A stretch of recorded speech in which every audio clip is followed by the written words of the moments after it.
So, dito naman po tayo sa chamber niya. At nilagay na po natin yung thread ng nozzle dito sa loob. So ganito, hindi ko pa po tapos yung nozzle. Ayan. Ilalagay ko pa ito yung bubutasan ko pa ito, i-cleaning, din ilalagay po ito dito.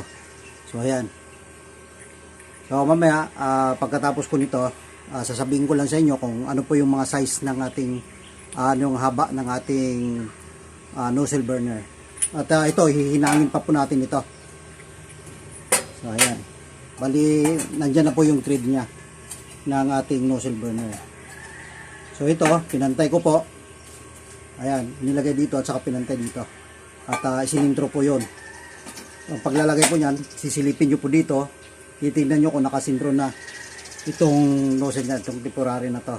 Pag nakasintro na, lalagyan nyo ng tacking dito. Then, i-cleaning po yan. Malinis na malinis po. Kailangan pantay po ito para yung welding natin ay maganda rin po siyang, maganda rin po, pantay din po yung kanyang pagkahinang nito. So, gagamit po tayo ng stick weld.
So ayan na po ang pagkahinang niya. So okay na siya.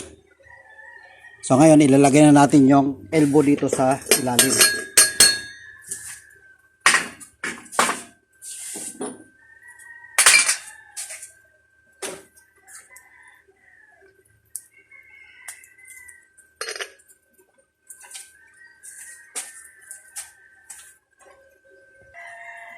Kaya kung pansinin nyo, iba po yung pagkahinang ng thread, iba rin po yung pagkahinang ng ating elbow. Dito yung daanan ng hangin. So ganun lang po yan ang ginagawa. Then ang gamit po natin ay ito, MIG weld. So ganun lang po yan.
So ito na po yung chamber natin.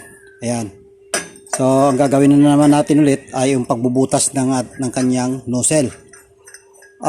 Sa pagbubutas po ng kanyang nozzle, itong burner, nozzle burner, bali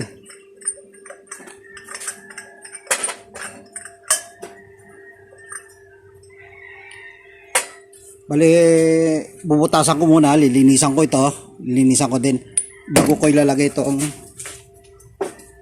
yan, ito bubutasan ko na rin at bubutasan ko na rin ito bago ko pa man ilalagay na ganyan, tapos ililinis.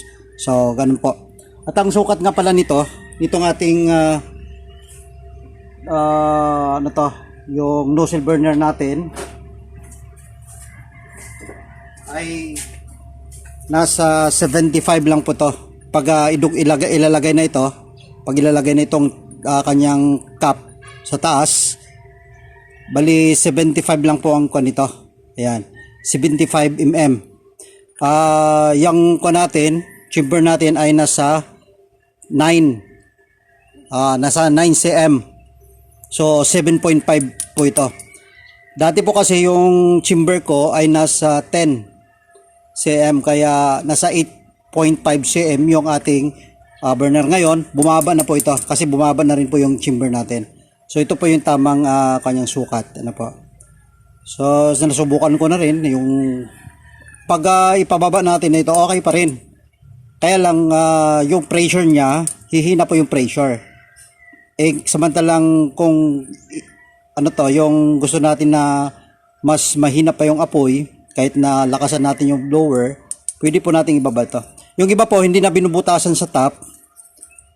Matagal ko na po rin ginagawa yun noon, 4 lang nilalagay ko. Talagang labas na labas po yung apoy noon. Pero iba po pag may pressure, mas malakas po ang kanyang apoy. Mas mainit po ang kanyang apoy pag itong pressure, pag may pressure. Ayan. So ganun lang po. So nasa sa inyo po kung ano yung pong hanap ninyo na klase ng apoy. Kasi ito po, ginagawa po natin ito, pwede siyang pangmalakasan o pwede rin natin siyang pahinaan. Ganun lang po. Kaya yung iba naman, kung gusto na mas mahina pa yung apoy niya, na mas madali, pwede nyo pong mag-order nito at mas mababa pa. At kung pwede rin na walang top pressure hole, pwede rin po yon. So nasa sa inyo po, nasa burner na lang po yan naglalaro yung klase ng kanyang apoy. So depende na po yan sa inyo. Nagmo-modify din po tayo kung ano po yung gusto nyo na klase ng apoy. So ito po yung standard. Malakas at saka pwede nyo rin ding pahinaan. So nasa sa inyo po yon. Kaya ito yung ginagawa ko. Ngayon, sa mga umorder sa akin, ito po yung standard na nozzle burner nozzle burner para sa mga ginagawa ko. Ayan. So ito po yung chamber na natin. So okay na. Nagawa na rin po natin yung yung frame. So ang susunod naman na po natin na gagawin ay yung air pipeline na may butas at saka paglalagyan ng blower na 40 mm by 40 mm na laki ng fan, yung 1.2. So sa sunod po nating video, antabayan nyo na lang po. Pakitap nyo na lang po ang notification bell at saka subscribe na rin po para masusundan ninyo ang susunod kong gagawin tungkol sa air pipeline na doon na po ang butas niya. Wala na po tayong oil level regulator na tinatawag. Doon na po natin dinadaan at mas mainam po siya kaysa sa dati.